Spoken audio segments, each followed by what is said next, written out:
Hi there, I'm with my good friend Charlie Christie. Hi, Charlie. Hi, Don. How you doing? And good. It's a sunny day in Inverness. Yeah, you don't get too many of them, Don. We've had six in a row. We've had six in a row now, which is unheard of. I know, yeah, and we can't go out. I know, we can't go out. I've turned it Alan Titchmarsh, though. Oh, here, Charlie. I was just, it'd be great. It's great to have you on the call as well, Charlie. And I was just wondering, and going to have a look at three big areas. I think. Who influenced you as a player, and your playing career? And we'll have a little chat about who influenced you and how you developed your coaching philosophy as well, and also as a dad for Ryan, developing through the game as well. So, and you'll remember the whole of the journey, isn't it, with Charlie Thistle? I do, Don. Yeah, absolutely. Obviously, I played for both former clubs, Thistle and Charlie, which was a great privilege, and won trophies. They won the league with both of them, and it was great to be there in '94 when we finally got a Scottish League team into the league setup, and to play in the first 10 years for the club was a real pleasure, Okay. And who influenced you as a player? Early as a player, Charlie, when you first, started. Well, when I first started on, actually, the first guy, obviously my father. My father's next player. He played for Thistle in the 50s and 60s. So my dad, obviously, I got a ball for Christmas or my birthday from a very young age, and he took me out in the garden and kicked the ball about me from a really young age. So that was great. My elder brother Ian played for Thistle as well, so he was an influence. So they were the influences in the house. But outside, I remember my first actually street league team in Inverness was run by a guy called Louis MacArthur. Right. And he started a brand new team in our area, and it was all boys that stayed within sort of 700 metres of each other. And we ended up getting together and we ended up winning the league after 3 or 4 years. And he was a huge influence. He put a lot into it, and really nice man. He passed away a couple of years ago, unfortunately, but tremendous man. And he was a great sort of stepping stone. And then after that, Don, you had the usual guys again, Jackie Sutherland and John Beaton, who did so much for football in this area, Don. They, when I was a youth player from the ages of 13 to 17, we ended up going away to Canada. We went on trips. We played select games, and it was always John and Jackie that gave their time to do it. So these are the main influences as a young player. Yeah, it's amazing, Charlie, isn't it? Really, when you were speaking there about in the street leagues, how these guys that did it influence us all throughout our lives, isn't it? And sometimes they never really know the huge impact they have, isn't it? Absolutely, Don. I totally agree. I mean, take Jackie Sutherland. Jackie's 80 odd years old now, and he's coached since 1964. He started. He's influenced so many people, and as you rightly say, Don, apart from football, they influence you in the way to go about life and to conduct yourself in the correct manner. We know we don't always do it all the time, but they set good sort of themes for your life, and football does that as well. And these guys can be real figureheads in people's lives and put them on the right path, to be honest. Yeah. I agree with you totally, Charlie. I agree with you totally. And do you see the path of a footballer now changing now? Obviously there's basic changes in society, but do you see the pathway of the game changing to when you were kind of starting off? Street league to semi-pro to pro kind of thing. Yeah, I do, Don, especially in this area, of course. I mean, the big aspiration for a young player in Inverness was to play for Charlie or Thistle or Clash.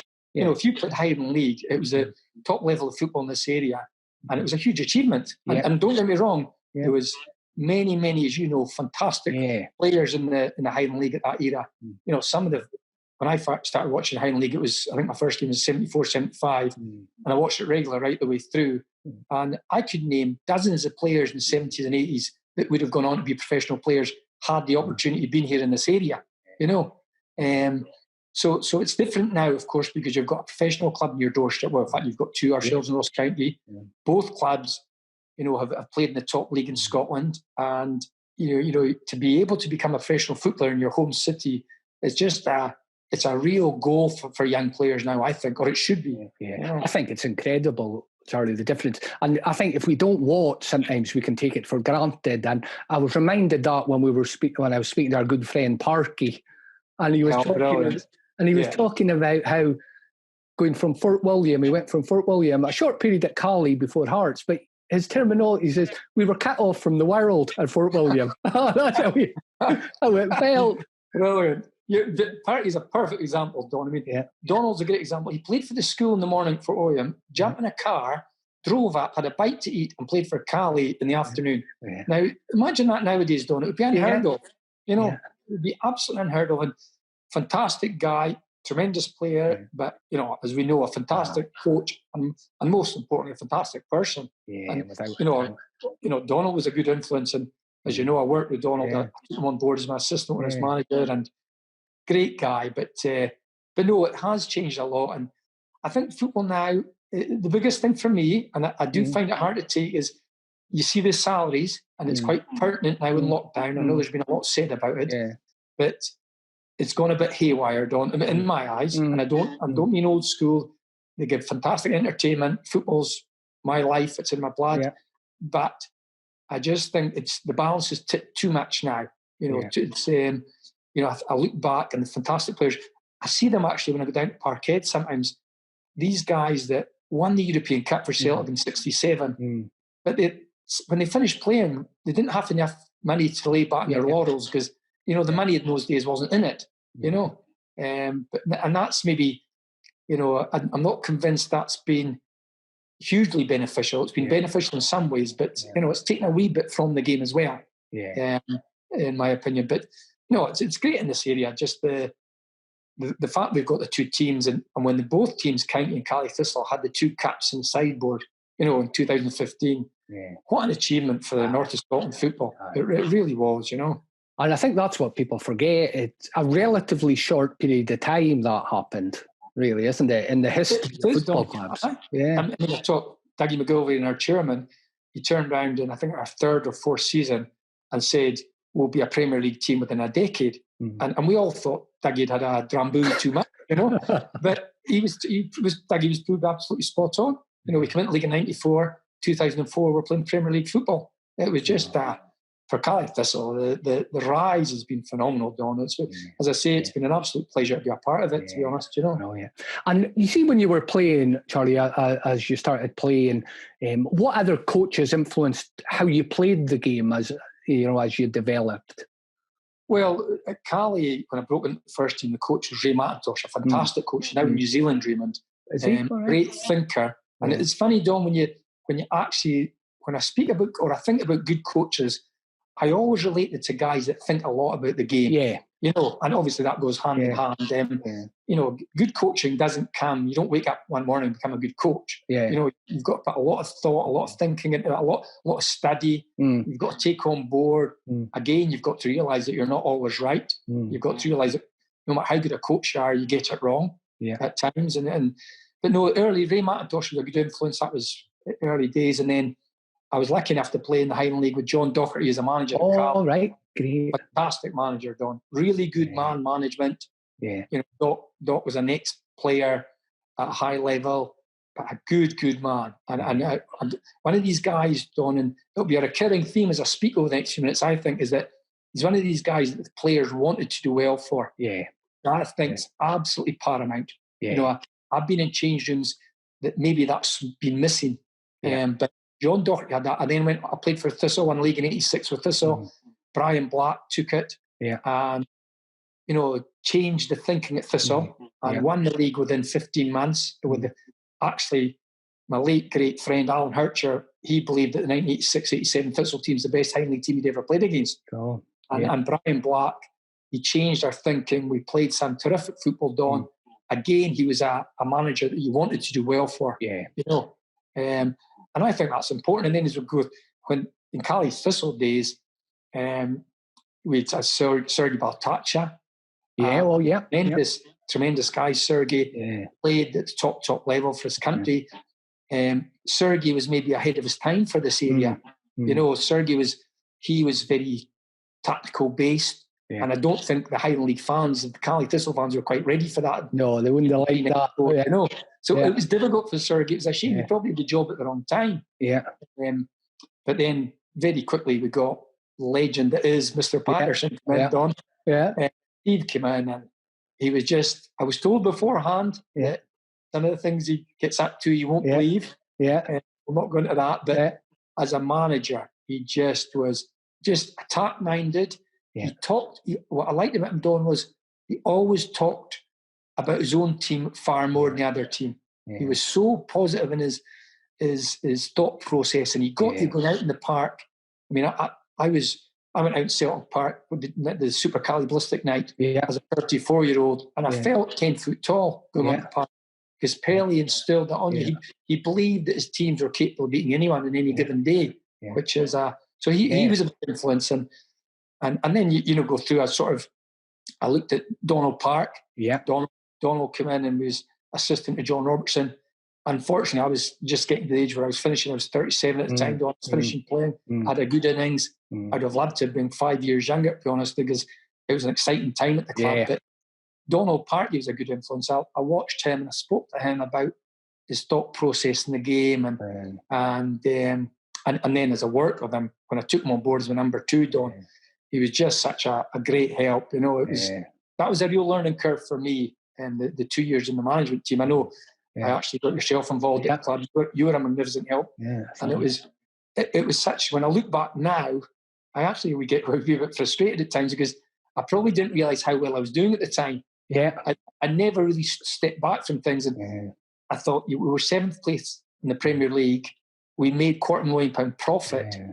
And I'm thinking, you probably didn't realise, because things are going quite well at the club, Charlie. I was probably looking from afar and saying, I should be doing better. But but Donald was a great help too, and these guys in football, as I say, but my main thing I think that they've all got is that they had a change room that were really behind them, really wanted to do well for them, which is a godsend as a manager, Don. Yeah, it's really interesting, Charlie. I spoke to Hugh MacDonald a few weeks ago, the journalist. Hugh's knows everyone, I think, and I asked him that same question about what's the difference between, the really good coaches and the brilliant guys? And he talked about that. He said that wanting to play, the players want to play, there's something intangible, about these great guys. Absolutely. And, it's... but I would agree. You hear the greats, Don. You hear the greats. You hear the greats like, you speak about Jock Stein, a legend, and seemingly Mr. Stein had it. Fergie obviously has it. So it is, you hear players talk about them and they talk about them with the utmost respect. You can tell from looking in from the outside that they had it, which is great, It's, I've said it to you many times, Harry. I think that's that time at Inverness when you were there with you and Parky, and that was I had some incredible memories from that time as well. And I was speaking to John Rankin earlier today, and he was talking about how good that team was and how good the football they played, and so it actually was I think a bit of a great time for the club there. I'm glad you say that. No, that's really good to hear, actually. And I do agree when I look back now and some of the, shall we say, mishaps we've had since. Yeah, we've obviously had the high of Yogi and Yogi with the Scottish cap in the Europe, but had lots of disappointing seasons. You're right. I think one of the things I did try and do was play a bit more football. I took John in, I put Don Cowie in, and Dennis Wyness was a figurehead for me. The way we played, we'd like to get the ball down, and I think John's right. I'm delighted he said that. For about 6 months of that full season, we played some fantastic stuff. Yeah, undoubtedly. So, see, there's a question, Harley, and this is a question I pretty much ask everyone we're coming on as well. When you went into the coaching, how did you find the transition from looking at the game from a player's perspective to the coach's perspective, or did you find it quite natural? Did you have to?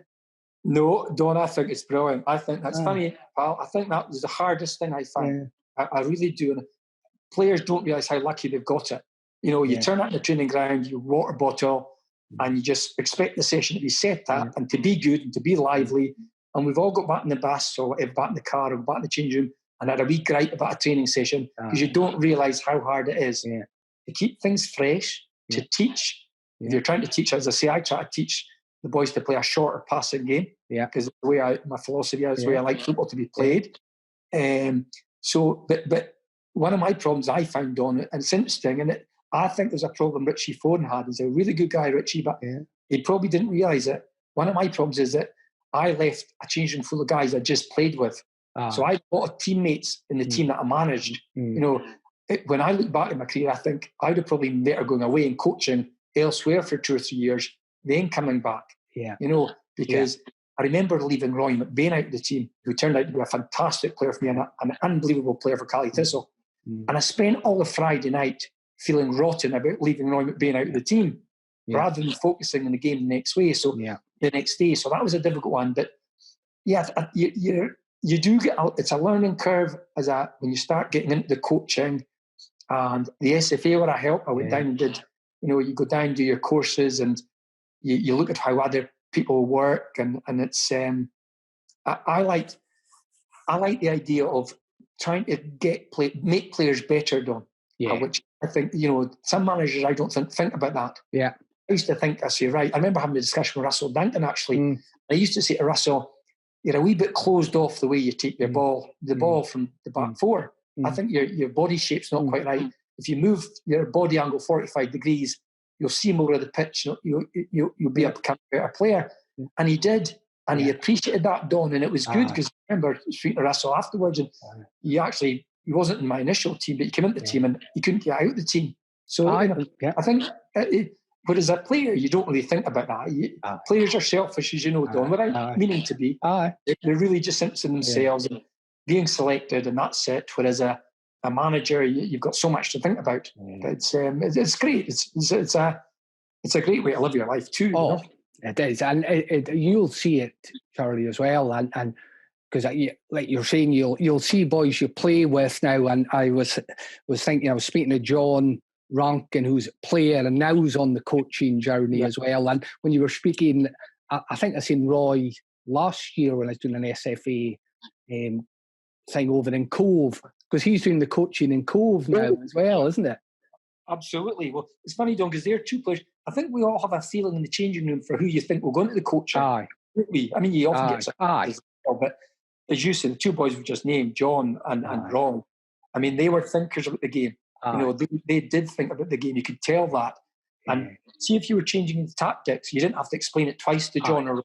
They would take it on board. Some players you might have to talk to and sit them down and even take the tactics board out, not with players like John and Roy. And it's a thing as well, Don, I think that we don't talk enough about, and players maybe don't think about, is game intelligence. Nowadays, it's how players think about the game. I remember you doing a bit, Don, and I loved it because it's something I did myself in the Highland League, is that I love imagery. It's in the bus, going to the game, thinking, who are playing today? How do they play? What systems do they play? Who am I playing against? What's he good at? Is he left-footed, right-footed? Is he quick, not so quick? What can I take advantage of? And I remember the last couple of sessions with the players when I was manager, and they absolutely loved that. I think it's a big, big thing. I'm a big tennis fan, Don, and as you know, and I love the tennis players. I know Federer, Djokovic, and Nadal all have that thought process too. And you'll know, if we talk there about just tennis for a moment, Charlie, I've seen the pace these guys and the girls as well put on the ball, because it's impossible to get to the ball and place it consciously. So it's absolutely don't. It's all it's subconscious. You're right. I know it's practice, but it's subconscious, and it's getting that mindset. As I say, Federer's my favourite. I love his mindset. Obviously, Murray, but you're right. I just look at it, and I've been at a couple of the Grand Slams, and they're the best events I've ever watched. To be honest, I think I like tennis because I think their mindset. I've read a lot about how Federer got where he is. Nadal's mindset as a sportsman, I think, in my lifetime, has been second to none.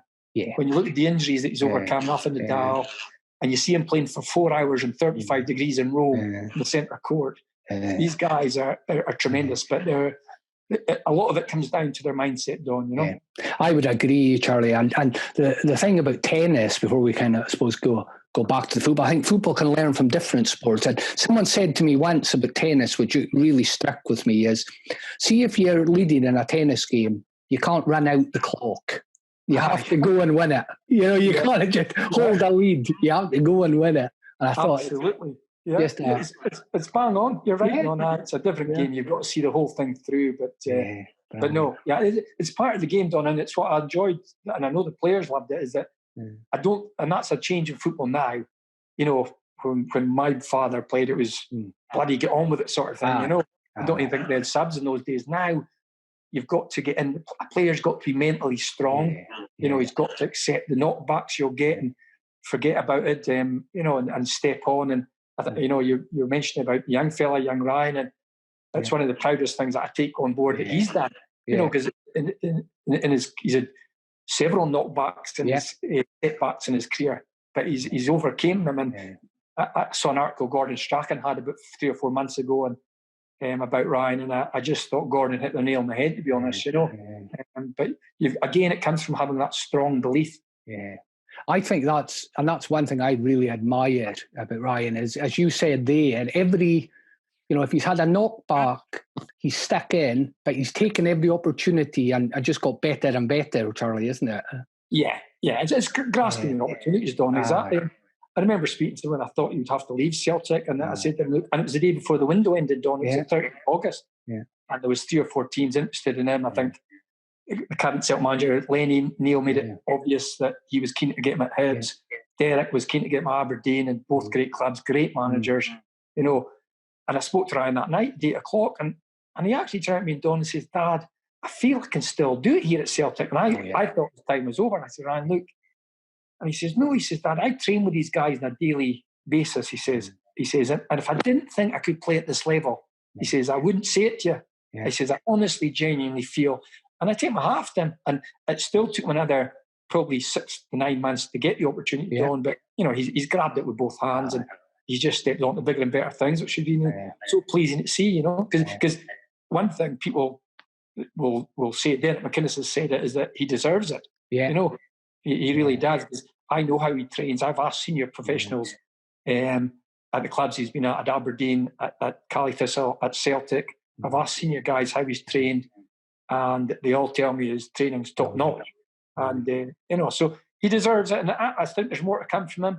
And I sincerely hope there is, you know. Great. And that's a great testament to yourselves, Charlie. I'm not just saying that Ryan's kind of grown into the man he is. And I think, going back to something you said earlier, I think sometimes people can think it's easier now than it was because football's everywhere. So there's the perception that it's closer to you. And both you and I know that no way is it easier now. No, it's harder than ever. It is, Don. I think I saw a stat there in England, actually. The Premier League in England, the number of youth academy players that have actually come in and played for the first team at their club is minimal. Absolutely. Because there's so many players now, Don. You know, and the money's been a big enticement as well, hasn't it? You know, but no, it is really difficult to play at the top level. And as I say, I turn around to somebody and says, and the night that Ryan made his debut for Scotland at Pataudry against the Netherlands, I turn around to somebody that night and says, I think Ryan's the first full Scottish internationalist since the mid-70s, Ted Dougal, which is incredible, you know, for a truly Inverness lad. For all the good players we've had in this area, it shows how hard it is. So, I think you're right, Don. I think it's difficult, and you know, the fitness levels of the game now is incredible. And the other big thing, Don, too, and I mentioned the Lisbon Lions earlier on, is that you look now at, gone are the days, I think Celtic, Lisbon Lions all live within an hour and a half of Parkhead. We'll never ever see that in our lifetimes. No. Because, you know, Celtic and Rangers catchment area now is the world. It's the world, you know, if there's a boy in South Australia, if there's a boy in Asia, if there's a boy wherever, they can go and get him because their scouting network. And you know, and that makes it even more difficult for a young Scottish player to make the grade. And I think that, you know, I see that, and that's what you see, Charlie, isn't it? It's the same in any business, and football's no, you know, different. It's everyone's competing in a worldwide market now, you know, and you have to be the best of the best to get certainly where Ryan is and at that level. How have you found being a football parent then compared to a player and a coach? Have you found that a different experience? It has been difficult. You know, it's difficult at times. You know, I've been at a couple of games. Obviously, it started with the John Hughes bringing Ryan into the team at Inverness, and that was just such a pleasure. He was like 18 at the time when he made his debut. Yeah.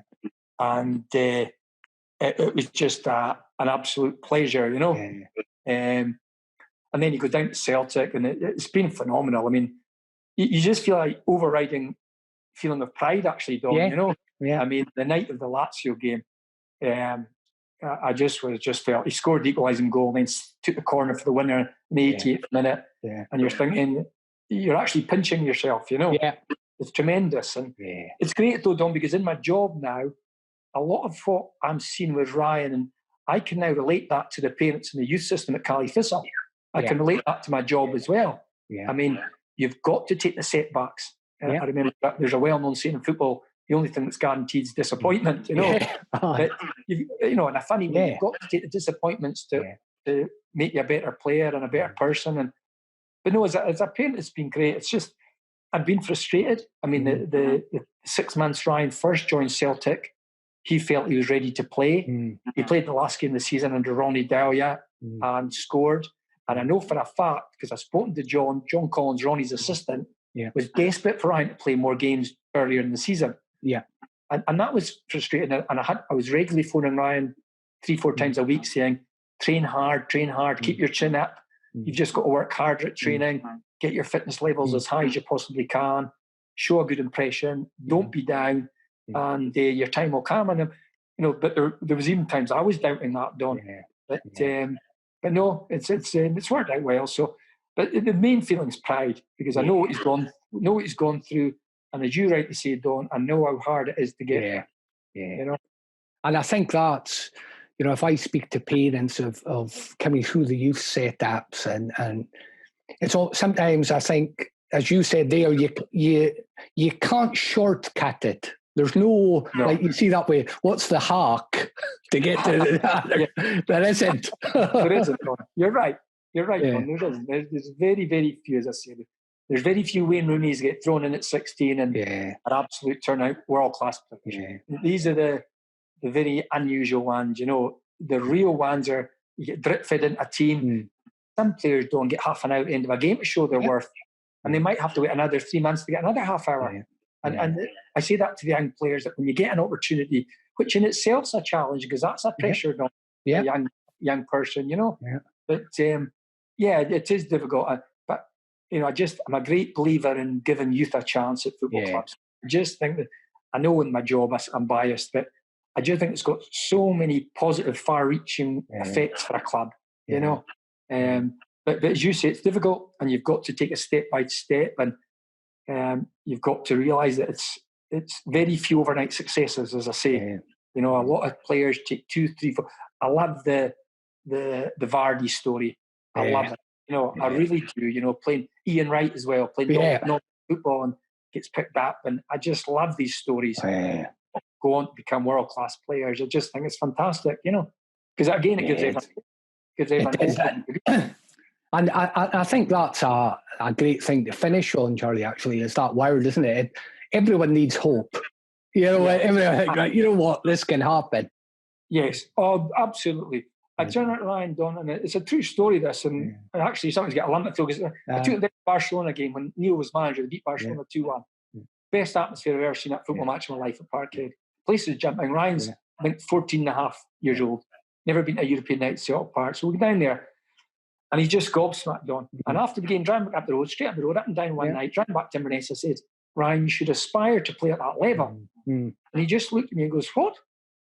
Dad, don't be ridiculous. I said, you should. Because I knew he had good potential at that age of the Inverness youth set up, I said, you should aspire to play at that level.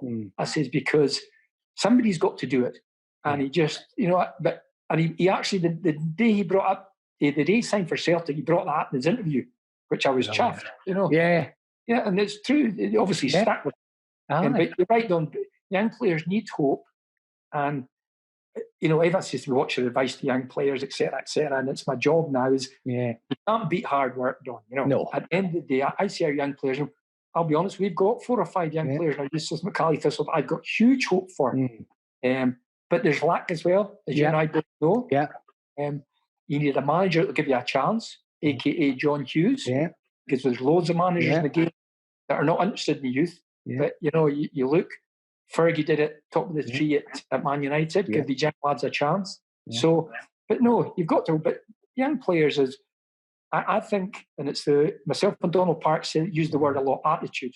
If they show the attitude, correct attitude, and the desire to get better, then that gives you hope for them, which is a great thing. You know?